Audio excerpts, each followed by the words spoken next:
Boa noite, pessoal. Vamos começar aqui mais uma resenha dos Redutos. Esse evento super legal que a Cruzeiro Esporte Tour está criando para a gente, né, nesse período de quarentena, que é uma forma de aproximar a gente, torcedor, dos grandes ídolos da nossa história do Cruzeirão. Estamos aqui mais uma vez. A Cruzeiro Esporte Tour é uma agência de turismo e de eventos oficial do Cruzeiro. Quem não conhece, além da rede social, agora a gente está entrando aqui, é só visitar o site delas, www.cruzeiroesportetour.com.br. Ela tem proporcionado, né, além dessas lives, durante os jogos, durante o período de jogos, grandes eventos exatamente para reunir as pessoas em torno do Cruzeiro, reunir cruzeirenses espalhados pelo Brasil inteiro. Cada um no seu cantinho, mas de certa forma todo mundo carregando o amor pelas 5 estrelas. Então aqui hoje está mais uma oportunidade que a gente tem. A gente já falou com vários grandes ídolos do futebol e do nosso Cruzeiro, né? Já passou por aqui Palinha, já passou por aqui o maior camisa 10 da história do Cruzeiro, Dirceu Lopes, que está aí, o mestre da gentileza, nosso grande ídolo. Já passou Marcelo Ramos, Paulinho McLaren, Alex. E hoje a gente está aqui para receber um grande xerife, um grande capitão, que tem uma história muito bonita para contar para a gente, que é o Wilson Gotardo. Vou tentar fazer contato com ele aqui para a gente começar mais uma resenha dos Redutos.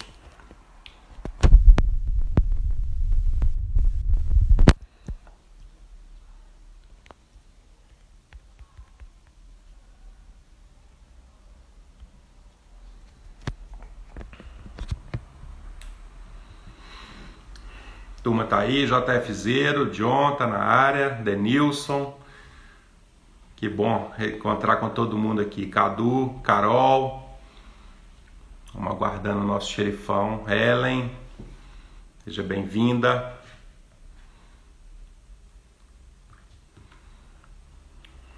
Fala, John. Guilherme, Gisele, bem-vinda. Nosso xerifão tá entrando na área aí. Grande Dirceu Lopes. Mestre da gentileza, o nosso príncipe. Gotardo está na área, vamos lá. Vamos ver aqui se chega o convite para o Gotardo entrar. Vou mandar de novo aqui o convite para o Gotardo.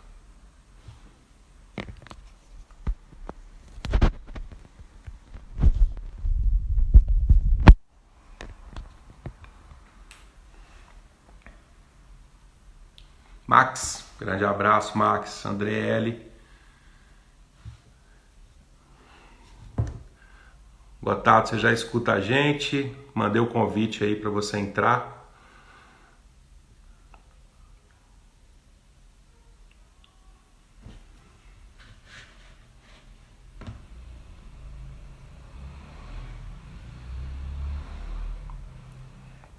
Marcos, Vitinho, Joano. Grande Alex, talento na área.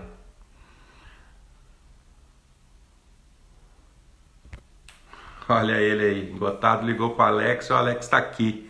Só o Gotardo que a gente não conseguiu ainda colocar ele aqui. Então...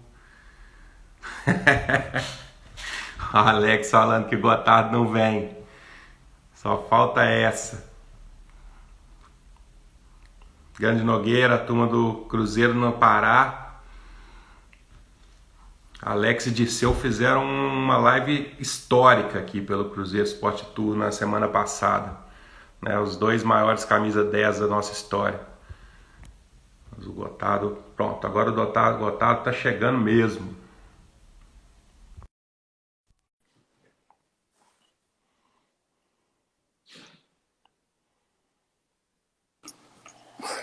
Aí, ó. Xerifão para uns, capitão para os outros. Tudo bem? Eu prefiro falar o capitão, porque aquela imagem que a gente tem dele levantando a taça é espetacular. Então eu queria já te dar boa noite, Gotardo. Muito feliz de você estar aqui. A torcida do Cruzeiro tem um carinho imenso por você e obrigado por você ter aceito o convite.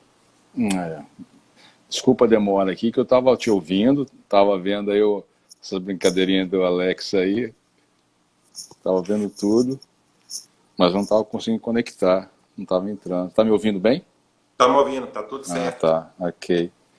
Tranquilo, obrigado pelo convite. Bom estar falando um pouco de bola nesse período de quarentena, trocar uma ideia, assim. Acho que isso é um crescimento para todo mundo, né? É isso, é Legal, uma fase difícil e nova para todo mundo e a gente está dando um jeitinho aí, né, Gotardo? perfeito. Eu queria falar um pouco da carreira do Gotardo, né? Porque os cruzeirenses, a gente lembra muito do Gotardo no nosso time, mas o Gotardo tem uma carreira muito bonita, né? De anos em vários clubes. O Gotardo começa na União Barbarense, que é da cidade dele, É, passa pelo Guarani, que é um grande time onde ele fez uma história muito bonita também, tem uma passagem rápida pelo Náutico. Vai passar, eu lembro muito bem a passagem pelo Botafogo, quando ele tira o Botafogo da fila, eu lembro muito bem dessa é, passagem, em Criciúma, Maurício, Gotardo. Flamengo, Marítimo, Botafogo de novo, tira a gente em 95, é bom lembrar, né, que o Gotardo estava do outro lado em 95. São Paulo, Botafogo, Fluminense, e aí ele vem para o Cruzeiro, tem uma passagem pelo Sport logo em seguida. Mas, esgotado, nessa carreira toda, passou por vários clubes, imagino que a torcida do Botafogo e do Flamengo te tem no coração também.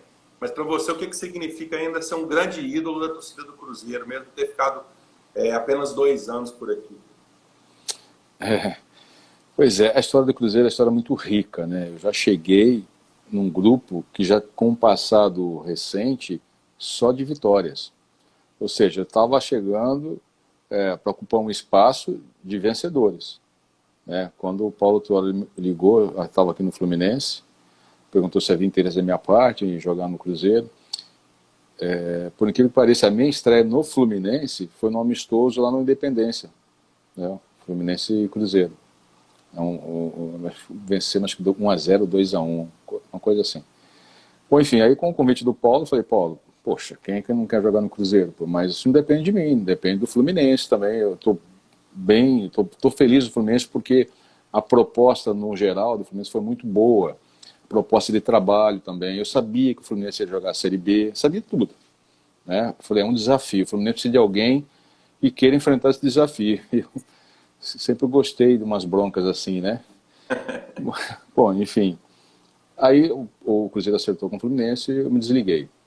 Fui para lá, né? Cheguei já, muita coisa acontecendo, muita pressão também, né, naquele grupo, né, em virtude do início da campanha da Libertadores, mas nem por isso ninguém estava intimidado, né? Eu tive que também conquistar meu espaço. E o interessante é que a minha relação com a torcida do Cruzeiro ela é ótima, né? Toda semana tem um lembrete assim, puxa conquista, puxa capitão, puxa não sei o quê, né? E eu estou sempre vendo a história anterior à minha e depois da minha também, que é o caso do Alex também, que é o caso do Dirceu lá atrás. Isso porque a torcida do Cruzeiro, ela não deixa, isso não apaga. Está na memória, é muito vivo isso, é muito latente isso na torcida do Cruzeiro. Gotardo, até esse carinho seu da torcida, até entrou a Bia aí agora, falou que foi sua vizinha quando você morou no Funcionários aqui no bairro Central, falou que você é extremamente educado e Obrigado, tudo. Gui. É, Eu morei um pouco desculpa. longe, né? No Rio de Janeiro, assim, para eu treinar, era 1 hora, 1 hora e 30. Quando eu fui para BH, em 20 minutos eu conseguia praticamente atravessar a cidade, naquela época. Hoje eu não sei como é que tá, né? Aí eu precisava de um apartamento piso frio. Eu não encontrava um apartamento piso frio nas redondezas ali de onde eu queria, né? Aí eu fui distanciando cada vez mais, aí fui morar em Funcionários, um ótimo bairro, me senti muito bem. Fiz amigos ali, tenho amigos, o Maurício, do restaurante Maurício, ali na Contorno, né? Tenho amizade com a família toda lá até hoje, a gente conversa, troca ideias. Tem um craque nascendo lá, um zagueirão chamado Vitor, torcendo para dar certo. Ai, que bom. Gotardo, você falou desse início do Cruzeiro, da sua chegada em 97, né? Você, ao contrário do Marcelo Ramos, né, que todo mundo, vocês dois começaram, entraram na Libertadores nas oitavas, mas você estava antes. Você não pôde ser inscrito, né? É. Eu queria que você lembrasse como é que foi ficar do lado de fora daquela primeira fase da Libertadores, que foi para a gente coração na boca, né? Depois das 3 primeiras derrotas. que não era compatível, não era a realidade daquele grupo com a campanha. Eu já conhecia um pedaço, uma parte daqueles jogadores, né? Do Fabinho, o Rogério, o Gelson, enfim, nós jogamos juntos no Flamengo, né? No início da década. Então eu já conhecia alguns, e outros de jogar contra, e outros, obviamente, de ver jogar também, né? Palinha, tinha jogado com Palinha no São Paulo por alguns meses, né? E eu falei, mano, não é real isso, cara. Mas a força era muito forte internamente, o desafio era grande, e eles não estavam conformados com o momento daquele, né? Pra você ter uma ideia, o grupo era tão forte, tão equilibrado, que o campeão e o vice saíram dali, desse grupo. E o nosso concorrente maior estava no grupo também, que era o Grêmio, né? Então a reação foi tremenda, né, na primeira fase, algo assim surreal mesmo, que é de lavar a alma.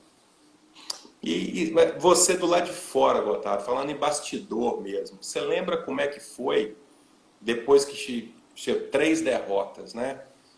Inacreditável aquilo para o Cruzeiro, apesar da gente não imaginava que o Sport Cristal seria o time da final. E até então eram times do Peru, né, jogador acredito que não desmereça, mas torcida, imprensa desmerece o fato de ser 2 times do Peru. Como é que foi internamente o baque naquele momento, assim, de uma coisa inesperada, e o Cruzeiro nunca, inclusive até hoje, nunca foi desclassificado na primeira fase e estava na iminência de ser desclassificado. Internamente, como é que foi aquilo? Você lembra de alguns detalhes? Obviamente que eu cheguei, eu fiz muitos trabalhos separados do grupo, né? Eu não estava convivendo com o grupo dia a dia, e até porque eles já estavam também em fase de viagens, né? Fase de preparação. Alguns compromissos eu entrei num jogo, minha estreia foi no Mineiro, Campeonato Mineiro, mas assim, o que eu sentia era a força que tinha internamente, a reação de cada um. Ninguém estava satisfeito com aquilo, né? Eu já conhecia o trabalho da comissão técnica também, porque eu, por 2 oportunidades, trabalhei com eles, com ela lá em Portugal e a outra no Botafogo. Então eu sabia todo o potencial. É uma questão de tempo, né? É uma questão de tempo, porque iniciou-se um trabalho com um treinador, acho que foi o Oscar, Sim, Oscar. que saiu, né? Então chegando uma outra ideia, uma outra comissão, existe um período de adaptação também. Então isso requer tempo, apesar da maturidade da maior parte dos jogadores, isso requer tempo também. Tinha alguns jogadores vindo da base, também novos, um pouco cru, né, para a atual situação, mas que todos queriam vencer, né? Então o pessoal estava remando para o mesmo lado. Isso que ficou bem claro na ocasião. A sua entrada, Gotardo, assim, para o time, quando tem a virada ali, né? A gente consegue as 3 vitórias, né? Aquele jogo contra o Grêmio lá, sofrido. Imagino que assistir pela televisão aquele time, você estava em Belo Horizonte assistindo aquele jogo, né? E você imaginando assim, ou seria, né? Você não participaria da Libertadores se não tivesse aquela vitória. A verdade é essa, né? Como é que o destino poderia ter mudado na sua vida, né? Eu acho que eu não estaria na história do clube, né? Aquele jogo foi fundamental, poxa vida. Mas é pior de ficar de fora. É melhor jogar. Jogar, você tem aqueles 2, 3 minutos ali começando, aí já vem a adrenalina já tomando conta, né? Aí você já entra no espírito focado, concentrado para a partida, isso é muito melhor. Fora é horrível, ficar torcendo e aquela bola mais longa, aquela bola mais dividida, enfim, não é confortável não. Eu sempre preferi jogar. Aquele time tinha que você entra como um cara experiente. Eu já conheci o Paulinho de 95, né? Eu fiquei um pouco tempo com ele no São Paulo e o ambiente estava um pouco assim difícil naquela época. Algumas diferenças de ideias, né, de planejamento. O São Paulo estava, apesar de ser um time bom, ainda estava desfocado na competição, né? Foi vice-campeão paulista, eu cheguei na reta final do estadual e fui emprestado pelo Botafogo. Quando eu retornei ao Botafogo, né, antes de retornar, eu comentei até com Palinha, assim, com Palinha, com Bordon, não me lembro exatamente, eram 3 ou 4 jogadores. Eu falei assim, ó, o Botafogo está montando um time bom aí, vai brigar pelo título, né, com a vinda do Paulo Tuori. Falei isso com ele. Então tinha uma certa amizade que nós nos encontrávamos fora do ambiente de trabalho, né? Eu cheguei e estava em casa com o Palinha, com o Gelson, o Fabinho, né, o Rogério também, já me dava bem, jogando juntos, então eu estava tranquilo quanto a isso. Mas os outros eu não tinha esse convívio ainda, né? Eu já sabia de alguns determinados jogadores, alguma liderança que existia ali no Palinha, tinha o Nonato, tinha o silêncio, o silêncio do Dida, que também era uma forma de liderar, né? Você tinha os outros, o Gelson, o Rogério também, né? Com espírito. Normalmente o zagueiro tem isso aí, né? O Célio, o Lúcio também. Um profissional fantástico, uma pessoa fantástica. A garra do Fabinho com o Ricardinho. Aí você tinha o Cleixo, aquele incansável. Né? O talento do Palinha com o do Marcelo Alves, né? Cirúrgico, requinte de crueldade na finalização, né? E o Palinha é gênio, né, cara? Palinha é gênio. Palinha às vezes fazia umas jogadas assim, teve uma jogada em mente que ele deu um carrinho quase que na lateral direita ali. Pô, o Palinha dando um carrinho na lateral direita, poxa vida, tem uma coisa errada. Um talento desse não pode assim sair ralado, não pode sujar o calção dessa forma. Ia dizer para ele não fazer isso. Porque o cara tá focado, tá determinado, né? Sabia que tinha que acontecer mesmo, né? Lutando por isso. E o Paulinho já tinha acho que 2 conquistas pelo São Paulo, Sim, né? é campeão. Então, quer dizer, o cara tá com o currículo dele é absurdo, né? Quer dizer, então, e se deixasse, ele ia buscar a 4ª. Essa era a minha visão, essa era a minha ideia. Porque eu já tinha disputado 3 Libertadores, né? Eu não cheguei numa fase decisiva, assim, de semifinal, não tinha ido tão longe, assim. Então a meta era brigar por isso, e aquele grupo estava disposto a isso também. E quando você entra no time, Gotardo, essa transição ali para entrar, né? Assim, passou o sufoco da primeira fase, a sua entrada foi tranquila, assim, para você. Eu queria que entendesse um pouco assim também, né? Como é que um cara que tem uma personalidade forte de liderança como você, como que você chega e toma conta de um grupo mesmo? Assim? É confiança, é convívio, tem muito do treinador, né? A gente sabe da sua história com o Paulo Tuori, a gente vai falar um pouco sobre isso também. Mas para você chegar num lugar, num time que está montado, você não está jogando. Quando você é um moleque ou você é um jogador mediano, tudo bem. Mas um cara que já é um xerife com a história, como é que é entrar e ocupar um espaço? Assim? Pois uma situação não é tão simples assim. Você tem uma estreia, né? Você vai se apresentar para a torcida oficialmente, né? Bate aquele nervosinho, bate, pô. É um compromisso, né? Quem que quer estrear mal? Quem que quer estrear falhando? Quem quer estrear perdendo, né? Tem muita coisa que está no sangue, né? Quando eu cheguei, é óbvio que eu estou chegando para assumir um lugar de alguém. Ah, mas esse alguém que está saindo é ruim. Não, não é ruim. É um momento da carreira da minha, dele, do Paulo Tuori, enfim, é um momento. Foram as circunstâncias que me levaram até o Cruzeiro, né? Então não é questão de ser bom ou ser ruim, nada disso. É só um momento. E, obviamente, quem não conhece, ele vai ter que conhecer a pessoa Gotardo, né? E eu sou muito natural possível, eu não fico forçando nada, eu sou bem espontâneo, né? Às vezes a espontaneidade passa até uma imagem que não é do que eu sou. Vamos discutir futebol aqui, vai haver divergência de ideias, você vai dizer alguma coisa sobre tática, eu vou falar, não é bem assim. Mas se não é bem assim, eu respeito sua opinião, mas eu penso diferente. Quer dizer, uma verdade com um lado diferente pode ser também, né? E às vezes as pessoas interpretam mal, mas eu sou bem natural, nunca pensei em jogar com a faixa de capitão. Nunca pensei. Eu deixei muito acontecer naturalmente. E deixei o Paulo Tuori também decidir o que ele queria fazer. Falei, para mim não muda nada. Ele falou, não, você está vindo aqui, você vai ser o capitão. Eu já te conheço das outras vezes, eu sei do que você é capaz, eu sei do que eu quero que você faça, né? Coisas que você coordenava para mim na ideia de jogo, eu só quero que você organize para mim. Uma saída de jogo mais eficiente, consolidar mais o jogo defensivo da forma que eu gosto que você faça, que você já fez para mim lá, já viveu um tempo bom lá no Marítimo, aqui no Botafogo também. Então, eu chegando, obviamente que pode ser que quem não conhece, fala, pô, esse cara vem aqui, mala, não sei o que, tal, já vem chegando, vem falando, mas não é isso, é natural. O zagueiro que não falar, o zagueiro que não se expor, ele não tem respeito. O zagueiro calado, tímido, né? Que, vamos dizer assim, dá aquele tapa na mesa. É difícil. É difícil de alguém não notar. Tem que notar, quer dizer, porque se é zagueiro... eu fiz hoje uma entrevista com o pessoal aqui também, colegas, né, da imprensa, né? Eu falei, pô, o zagueiro se é altamente técnico, somente técnico, e possivelmente ele está jogando na posição errada. Porque existe sim um embate, existe sim um choque, existe a trombada, existe o jogo limpo, e existe situação que a velocidade do jogo, a velocidade da bola te leva a ter um contato físico mais agressivo, né? Mas enfim, e tudo isso vai somando, né? Daí vai conhecendo a pessoa Gotardo também, né, cara? Bem natural mesmo, sem pressão.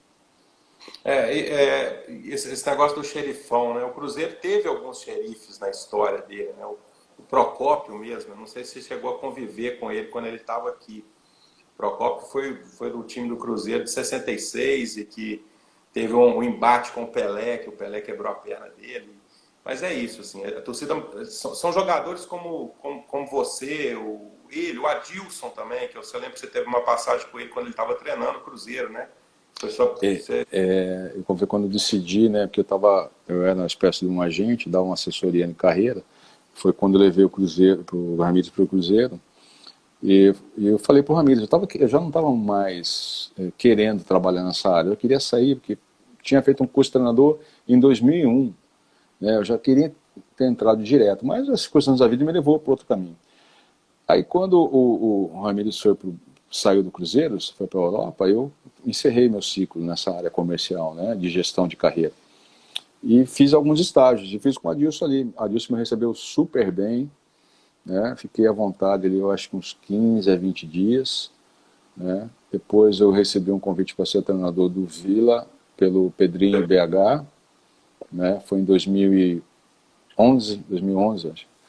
Enfim, foi um trabalho muito bem feito, assim, foi um desafio, com 45 jogadores no elenco. Eu não deixei de dispensar nenhum garoto, eu não achava justo dispensar o garoto, eu tinha que dar uma oportunidade para eles conhecer um pouquinho, né, a história de cada um, e usei bastante desses garotos durante o campeonato, né. Então foi isso, o Adilson realmente foi um cara que muito receptivo, me deixou bem à vontade, eu evitava até determinados momentos, né, que existe aquele momento do treinador com o grupo, com a comissão técnica e tal, eu me afastava, né, falei, pô, eu sei que vai rolar, que tipo de conversa que vai rolar ali, né, que vai acontecer, mas eu não sou do grupo, eu não sou contratado do Cruzeiro, então eu não posso estar aqui no meio. Eu me afastava, assim, para deixar eles todo mundo bem à vontade, né, assim, são coisas que vão marcando a vida. Esse conhecimento seu vem do seu tempo de jogador mesmo, assim, que era, né, saber a hora certa de falar. É isso que a gente estava até falando, exatamente o momento que você entra no time de 97. Isso é uma experiência de saber a hora de falar, saber a hora de entrar, mesmo se, né, assumir uma braçadeira de capitão de um time que você teoricamente não estava jogando, tem que saber a hora também de falar. Como é que foi isso? Isso que você contou da época do Adilson, né, como treinador, mas como jogador, vem dessa época também, esse conhecimento? Foi, eu não sei, acho que eu amadureci um pouco cedo demais, sabe?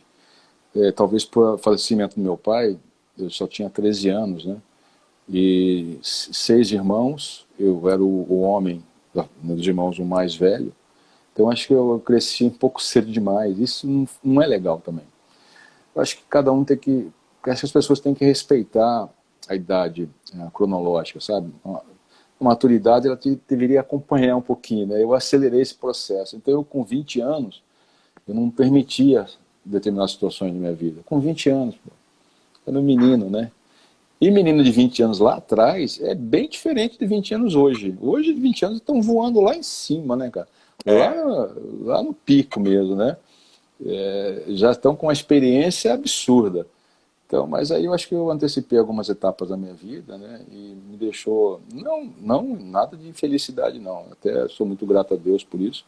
Muitas coisas eu conquistei mais cedo também, como a paternidade e tudo mais, né? Isso foi muito bom. Mas também vem a cobrança, vem a conta disso aí, né? E eu acho que por ser zagueiro também, né?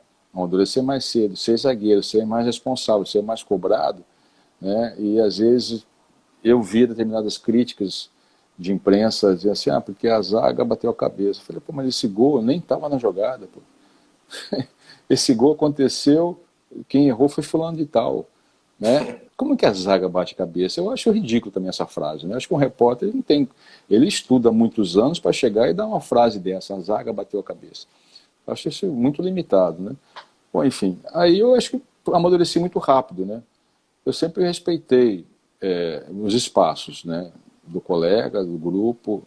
Existe uma parte individual e existe o coletivo. O coletivo está acima do individual. Isso é fato, não tem jeito. Não estou falando de problemas pessoais, de crise, né? A vida pessoal, isso é outra coisa, né? Estou falando de jogo, nada de jogo individual, é jogo coletivo. Prezando por isso, acho que fatalmente, ou talvez, né? Eu posso, não vou dizer 100%, mas tem um bom jogo, tem qualidade, tem vitória. É. Só lembrando, assim, que voltar na Libertadores, mas esse falando né, como que o jornalista quer saber mais do que jogador, eu lembro de um caso com Sócrates. O Sócrates era o comentarista de um jogo e aí teve um lance que um jogador machucou. E todo mundo ficou, isso é distensão, isso é não sei o quê, isso é não sei o quê, não sei... Aí o narrador virou e falou assim, mas peraí, nós estamos com o doutor Sócrates aqui na Fala cabine. com ele, né? Doutor Sócrates, ele que vai falar. E aí o Sócrates, tu passou a palavra para ele, o Sócrates falou assim, olha, da distância que a gente tem, o máximo que eu posso falar é que foi falta. Ou seja, né? Jogador, às vezes, quer saber mais do que jogador. Ele deu a lição de moral que... Assim, não, existe algum macete também, né? Eu cansei de ver, por exemplo, o goleiro é o jogador que mais pratica o antijogo, né? Principalmente quando está vencendo e acabando a partida, né? Principalmente goleiro gringo, né? É uma desgraça para fazer antijogo. Nunca vi nada igual, cara. E aí eu abordava mesmo o árbitro. Você está vendo que isso aqui é um antijogo, que não tem nada? Aí o médico falou assim, pô, eu até sei que ele não tem nada, mas eu não sou médico e eu não posso tomar uma posição contra o médico agora aqui. Quer dizer, o árbitro tinha razão, pô. Né? Eu falei assim, só que você não pode beneficiar o infrator. Porque depois, se a gente fizer o gol da vitória, e tiver 44 minutos, no 45º minuto, você tem que encerrar o jogo. Porque não vai dar os acréscimos que aquele cara fez cera lá atrás, quando ele estava empatando ou vencendo. Aí muda de figura. Aí eu já vi várias vezes o adversário fez cera o tempo todo. Aí quando virava o placar, aí ele queria os acréscimos, porque ele que fez cera. Né? Ele praticou antijogo, né? Então, são situações de jogo, às vezes, que acaba escapulindo, né? Ou seja, não observando melhor, né? Isso aí. Tem um elemento que entrou e fez um comentário. Esse Rica Perrone não tem jeito, né? Mas é um sem vergonha mesmo. Daí, Rica Perrone. Né? Começou com o Alex, agora é o Rica Perrone aí. É um safado mesmo, cara. Vai pedir delivery para você engordar mais, Rica Perrone. Gosta de um hambúrguer, de um churrasco, eu nunca vi igual, pô. E manda entregar algum pra cá também, pô. Tem uma turma grande aqui, viu, também, viu, Gotardo? Eu tô vendo demonstração de carinho aqui da torcida, né? Do capitão e tal, tô vendo. Do Portuzeiros, que é o reduto do Cruzeiro em Portugal, mandando um abraço aí. E tem uma pergunta até do John, que ele é do reduto lá de Juiz de Fora. Ele fez uma pergunta mais cedo aqui, eu estava aguardando, mas a gente insiste muito nisso. Se você, a gente sabe do carinho que você tem pela torcida também, mas o que a torcida do Cruzeiro tem de diferente que te marcou? Exigência, amor? O que você pode falar sobre a sua relação com a torcida do Cruzeiro? O que você leva de lembrança dela? Eu vi que eu sempre tive um diálogo muito aberto, né, com a torcida do Cruzeiro. E em alguns momentos de dificuldade, eu cheguei a umas entrevistas e falei assim, a gente precisa do você, torcedor, agora ajudando, você incentivando. Se você vai lá, até ele tem o direito de ir ao estádio reclamar, vaiar, é um direito dele, lógico, mas eu não podia trazer isso para cima da gente, né? Eu quero que você vá ao estádio para incentivar o grupo, pô. Não para vaiar, pô. Então eu lançava assim essas frases assim, né? Porque a gente realmente precisava disso. O que eu vejo, que eu tenho de lembrança é a participação da torcida. apaixonada mesmo, né? Insatisfeita também, com futebol razoável. Mesmo vencendo, ela não aceitava assim, uma vitória, venceu. Não, ela quer uma vitória boa, convincente, né? E até hoje ela demonstra essa paixão pelas mídias sociais, pelo recebo, o carinho que eu recebo também. Até hoje. Já fui em alguns eventos em BH, fiz um jogo Master do Cruzeiro no interior de Minas, não me lembro qual foi a cidade, né? Nossa, estava cheio lá, muito bacana, muito carinho. Nós recebemos antes, durante e depois do evento. Então essa relação é assim, é uma relação bem transparente, sabe? E de cobrança. A torcida do Cruzeiro sabe cobrar sim. E ficou bem marcado isso que eu estou falando para você, porque eu já encerrando a carreira, o Cruzeiro há uns 4, 5 anos atrás, durante o Campeonato Brasileiro, ela carregou o Cruzeiro. Ela levou o Cruzeiro a uma colocação melhor no brasileiro. Ou seja, evitou um rebaixamento lá atrás. Eu só não sei dizer qual exatamente foi o ano, tá? Porque o grupo de atletas ainda estavam mais unidos, né? Mas ela carregou o Cruzeiro. Eu lembro muito bem disso, eu dei algumas entrevistas e falei assim, agora o Cruzeiro precisa de você, torcedor. Eu lembro várias vezes eu falei isso, né? Era jogador, E ficou notório. Não, já tinha parado. Isso tem aqui uns 4, 5 anos atrás, um desses campeonatos lá atrás, de 5, 6 anos atrás. Deve ter sido que o Cruzeiro fez 6-1 no Atlético, quando era em 7 Não, acho que foi depois disso que o Cruzeiro aí saiu de uma... Não ficou lá na rabeira, mas recuperou, mas ela esteve presente em todos os jogos. Foi a primeira vinda do Mano. Acho que deve ter sido, né? Pode ser. Depois do bicampeonato de 2014, o Cruzeiro passou anos complicados mesmo. 2015, o Michel falou que acho que foi 2015. Então, foi 2015, então, não foi 2000. Isso aí. Então eu vi a presença da torcida. Eu assistindo os jogos em casa, eu vi o cântico, né? Tinha até uma música bem bacana que eles cantavam lá, não me lembro também. Eu não guardo essas letras, não. Mas tinha um coro lá bem, fantástico, foi fantástico. E a torcida na final nas retas final daquela Libertadores, Otávio, da desconfiança ao apoio ao time.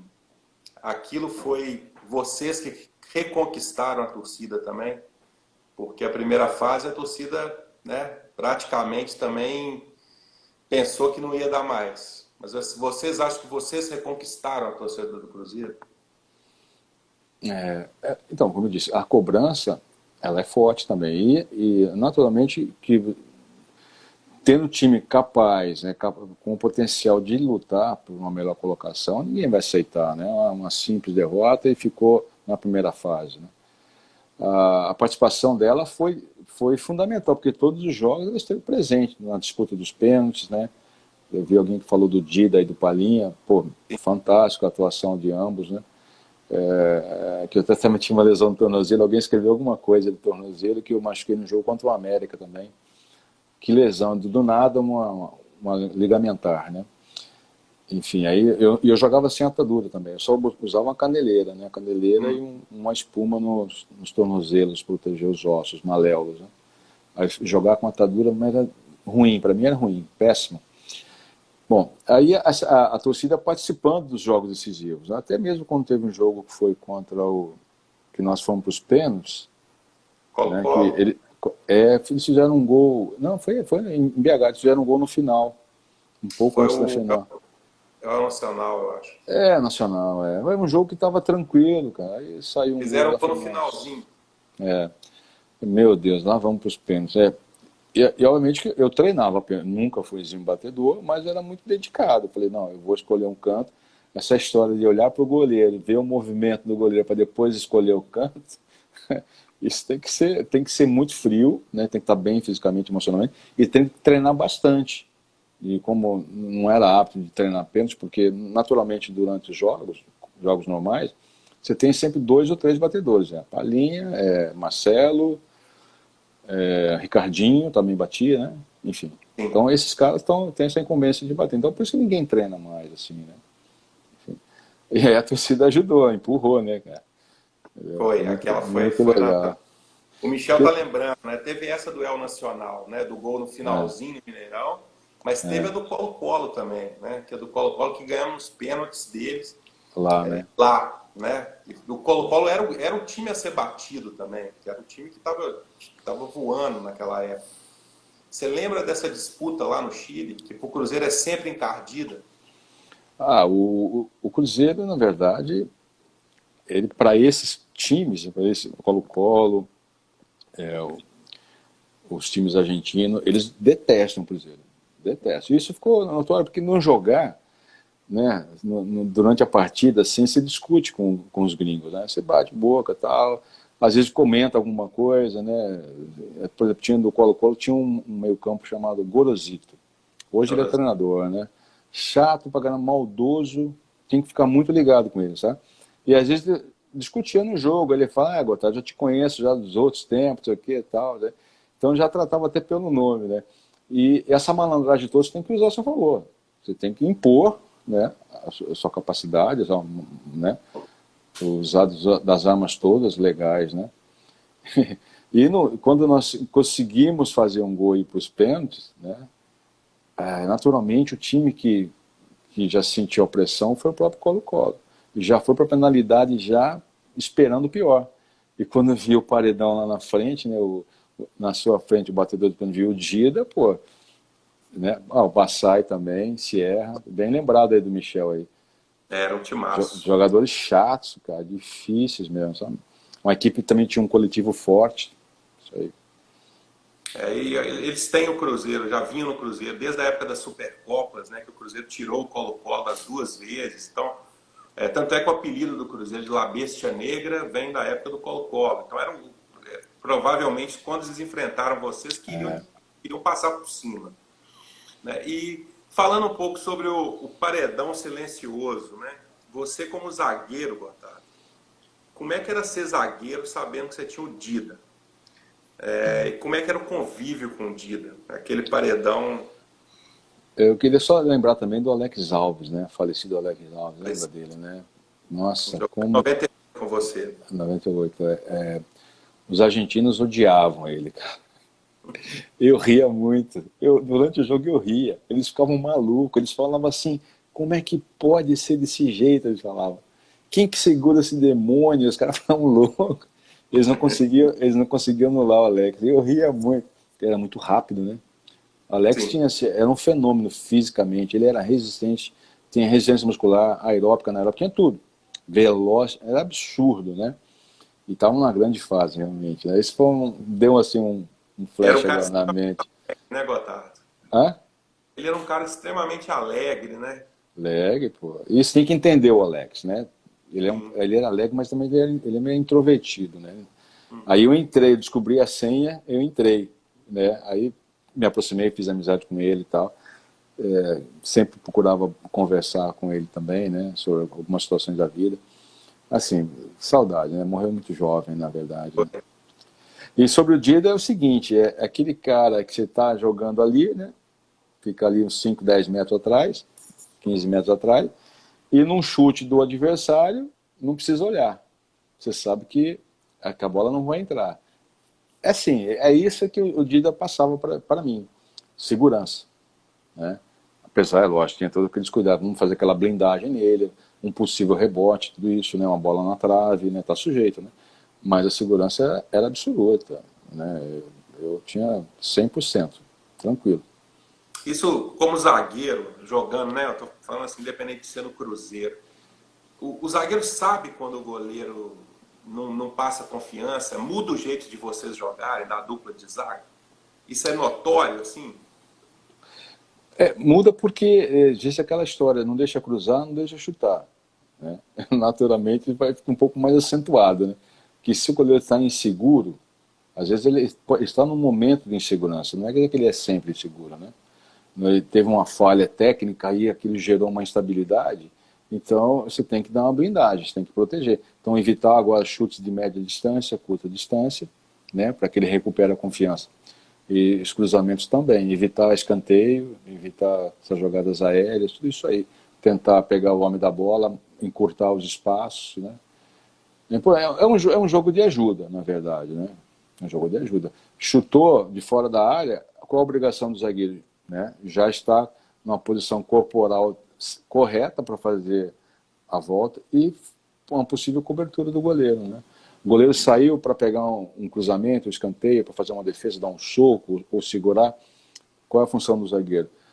Procurar protegê-lo de um ataque de um adversário, ou seja, você usa o ombro, tenta esbarrar em alguém, né, para tirar esse confronto, ou faz a cobertura na linha, na área pequena ou na linha do gol.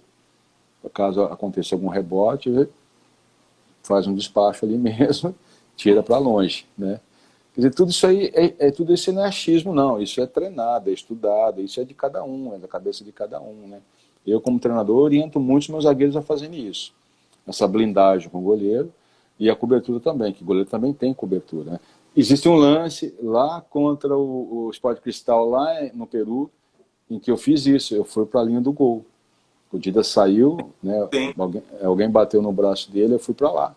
Aí apareceu um chute cruzado do nada ali, eu acho que eu dividi com alguém do esporte, eu não sei quem foi.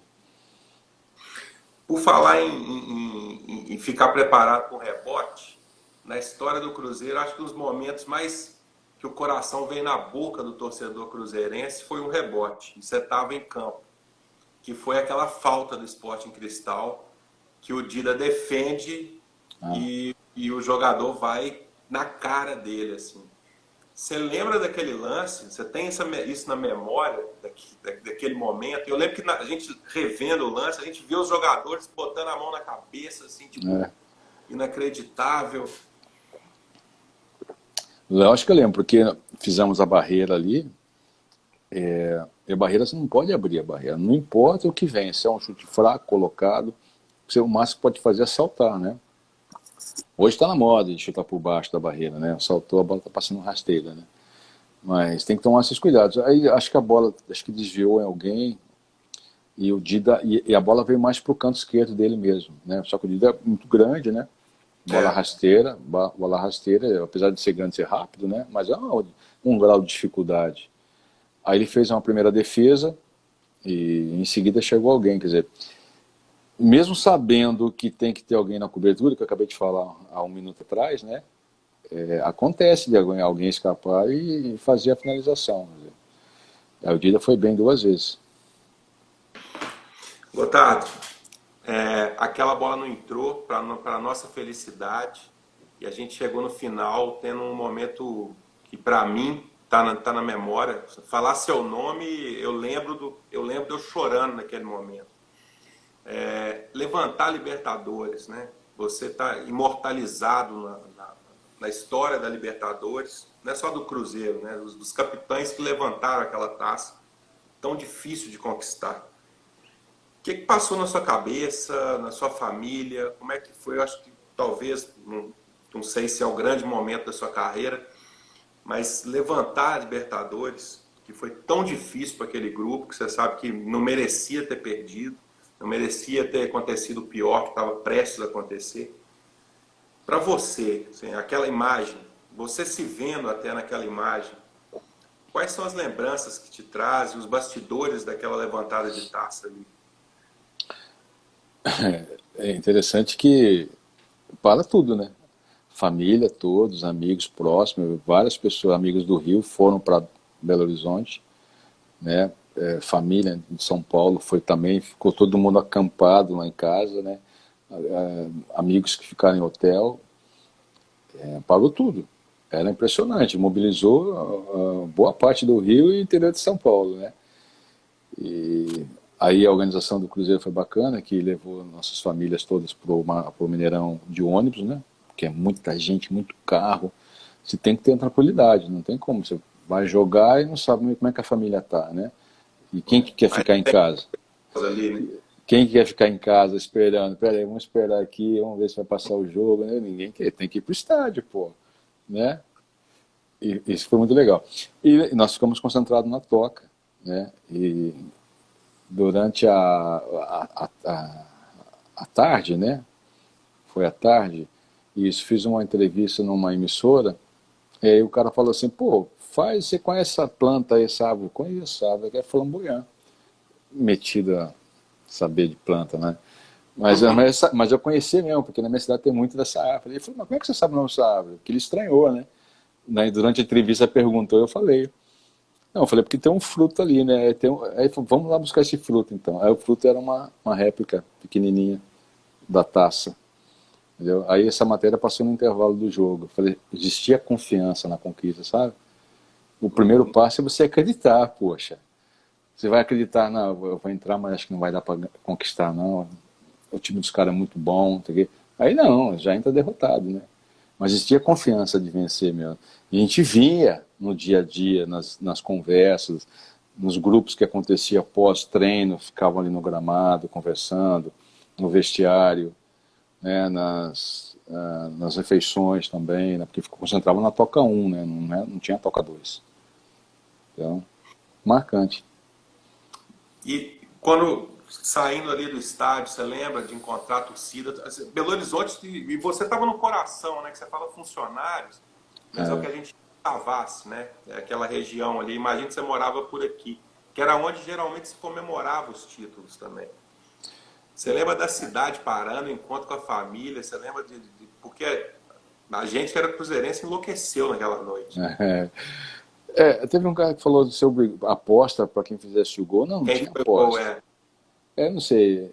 Não tem aposta, sabe? Porque quem fez o gol foi um cara que não vinha jogando, pô. Quer dizer, vinha jogando, mas não jogou o jogo anterior, que foi o Elivelton. Né? O Cleison foi expulso, aí o Elivelton entrou e fez o gol. Né? Coisa, estrela, iluminado mesmo, né? Lembra disso aí? O Cleison fez falta, porque qualquer gringo sabia que Cleison é osso duro. É osso duro mesmo. Liga lá no Chile, né? Teve então. Essa aí eu não vi porque eu fiquei no campo, acho que dando entrevista, quando eu cheguei já tinha acabado já. Acho que daqueles 2, 3 minutos assim, uma trairagem do caramba dos chilenos, né? Deslealdade, né? Isso com certeza, né? Tava no meio de uma briga que aquilo não afinava, não. Eu acho que era mais o Vitor e o Donizete, né, Sabichão. Acho que estavam mais para os dois ali.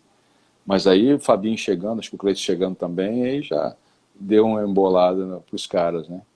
Entendeu? Mas você estava falando do final do jogo. Né? A gente. Então, das festividades não tinha muito como tem hoje, né? Hoje para tudo, fecha não sei aonde, vai todo mundo para lá, se fica 2, 3 dias na festividade toda, né? Até porque a gente estava no meio do campeonato nacional também, né? Sim. Acho que foi feito, acho que um jantar, alguma coisa assim, né? Tudo muito modesto também, para a ocasião, né? Aí se fica mais se deleitando, né, com as notícias, né, com a alegria da torcida, né, com as homenagens que aconteceram na época também. Até hoje também acontece, né? Isso que é bom.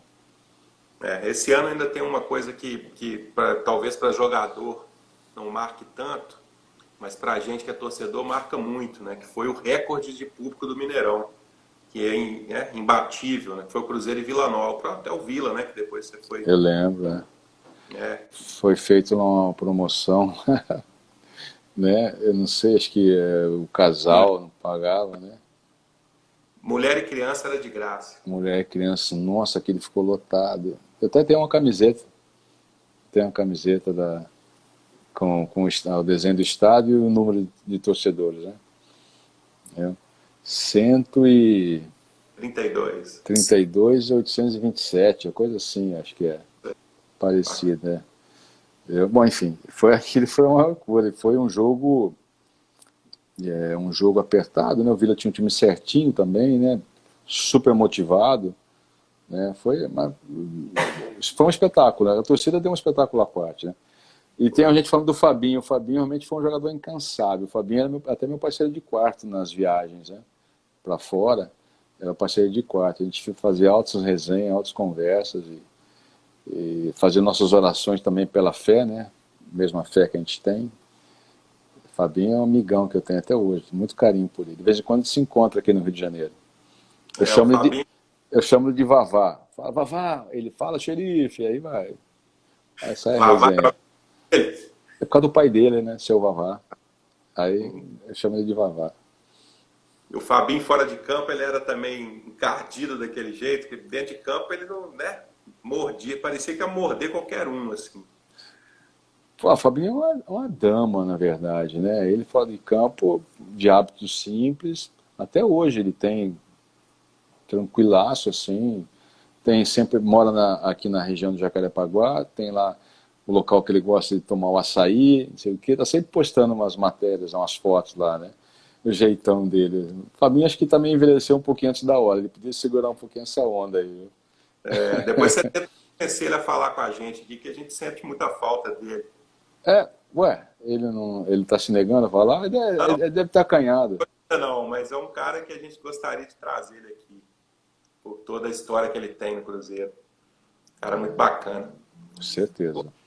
Gotardo, uma coisa que até hoje também, pelo menos eu, sou indignado com o que aconteceu, e você já deve ter respondido isso algumas vezes, mas eu acho que tem muita gente aqui querendo saber, né? Aquela, cá para mim, isso eu estou falando a minha palavra, não precisa se dizer, mas aquela sacanagem do Nelson na final de 97, né?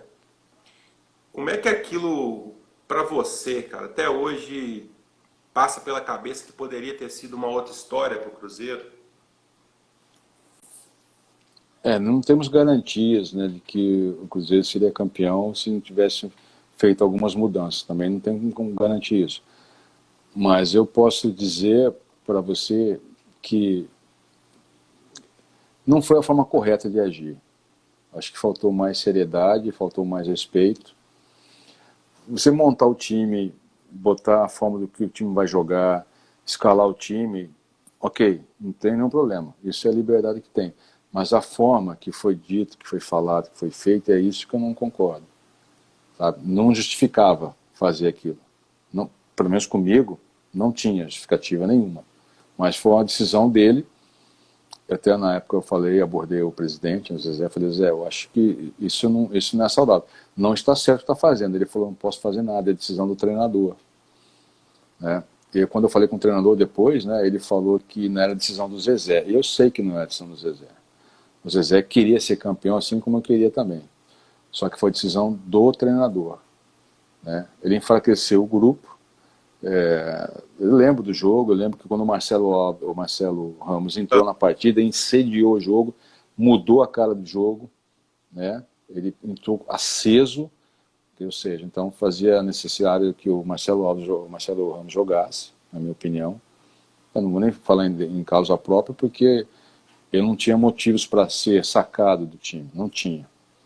Já falei isso várias vezes, né? Nos últimos 4 jogos que eu joguei, fui o melhor em campo 3, ou seja, estou falando isso porque eu recebi prêmios, tá? A imprensa que deu, né?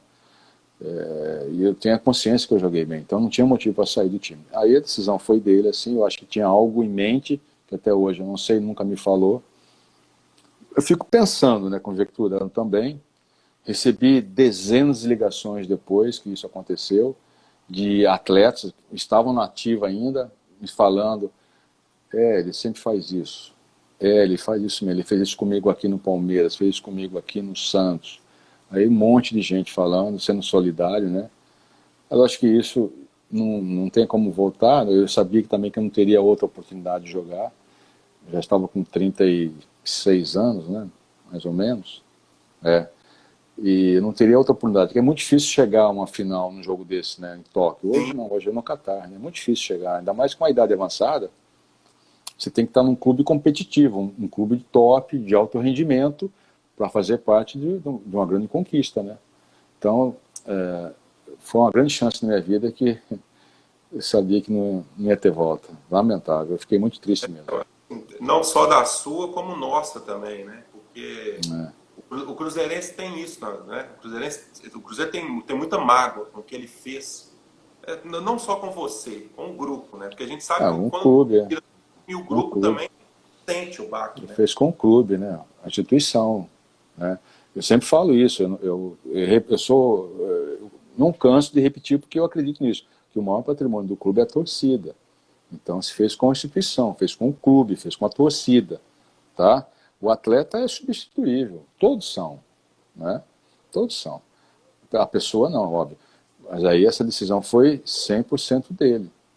Foram 8 a 10 jogadores que ele afastou não do convívio, né? Continuamos ali trabalhando, treinando e tal, mas meio assim fora dos planos, né? Até entendo que isso é ok, é um direito dele de fazer isso e escolher seu 11, ou seus 22, ou seus 15, 18 jogadores. Gosto desse, confio nesse, vou jogar com esse, entendo. Mas eu sei que não precisava fazer o que foi feito, da forma que foi feito. Pedir passaporte, dar agasalho para viagem, fazer treinamentos específicos como se fosse no Japão. Não precisava fazer isso. Isso para mim já passou a ser humilhação. Isso que me magoou bastante. É mais fácil chegar a ser objetivo. Ó. Não vou contar com você porque eu não quero por causa disso, disso. É um direito dele. Ele é o treinador, ele é responsável. Como ele é responsável pelo resultado, em qualquer que seja o resultado. Infelizmente. Mas o que importa é que você ainda fica no Cruzeiro mais um ano e é um ano que, pelo incrível que pareça, a torcida do Cruzeiro, foi um ano que o Cruzeiro chegou, foi o ano do quase, né? 98 foi o ano do quase. Quase. Mas foi a melhor equipe do ano, foi o melhor time do ano, pode ser para você que foi o melhor time do ano. Nós chegamos no limite, assim, estafados mesmo. Eu vou dizer porque eu mesmo cheguei estafado. Até que tive uma lesão no final, né? E eu não consegui jogar contra o Palmeiras e não consegui jogar o último jogo contra o Corinthians. Fiquei de fora. Quer dizer, o jogo com o Palmeiras foi depois, foi da Sul-Americana, foi depois do Natal. Foi. Pra você ter uma ideia. Eu já estava estafado já, né? Não estava conseguindo responder mais. O grupo estava cansado. Se você vê os últimos jogos do Cruzeiro, os jogos decisivos, sempre faltando 15, 20 minutos, a gente estava cansando. Jogou muita bola, treinou muito, né? E aquilo foi um desgaste físico e emocional também. É uma pena que era para ser um ano brilhante, né? Como foi o ano... Até melhor do que o ano de 2003, na verdade. Seria melhor, né? Seriam 4 conquistas. Né? Seriam 4 conquistas. Mas o time ficou na memória. A torcida do Cruzeiro tem um carinho muito grande por aquele ano. Gotardo, a gente está chegando no final aqui. Tinha prosa para a gente ficar mais tempo aqui, por tudo que você representa, mas o tempo está acabando, nós temos 1 minuto aqui. Vamos fazer mais no futuro aí. Vamos voltar porque a torcida do Cruzeiro gosta muito de você. Da mesma forma. Quero um dia voltar trabalhando no Cruzeiro, quem sabe, né? Pois é, quem sabe você volta. Quem sabe. Queria te agradecer. Só lembrando a turma aí que vai ter uma quarta-feira, toda quarta-feira, 19 horas. A gente tem mais uma live aqui. Quarta-feira que vem a gente vai fazer com o Roberto Gaúcho, pela Cruzeiro Esporte Clube, mais um grande cara. E obrigado, viu, Gotardo? Obrigado pela sua disponibilidade. Deixa meu abração pro Roberto, sou fã dele, cara. Jogava muita bola. Campeoníssimo também. Gosto muito do Roberto, cara. Obrigado a todos, obrigado torcedor. Obrigado a você. Bater esse papo assim, de repente dar alguma coisa que vocês não sabiam na época, ter elucidado um pouquinho mais também. Né? E dizer que a emoção é forte até hoje, pode ter certeza disso, cara. Bate forte mesmo. Tá. Obrigado, Gotardo. Abraço. Até mais. Boa noite.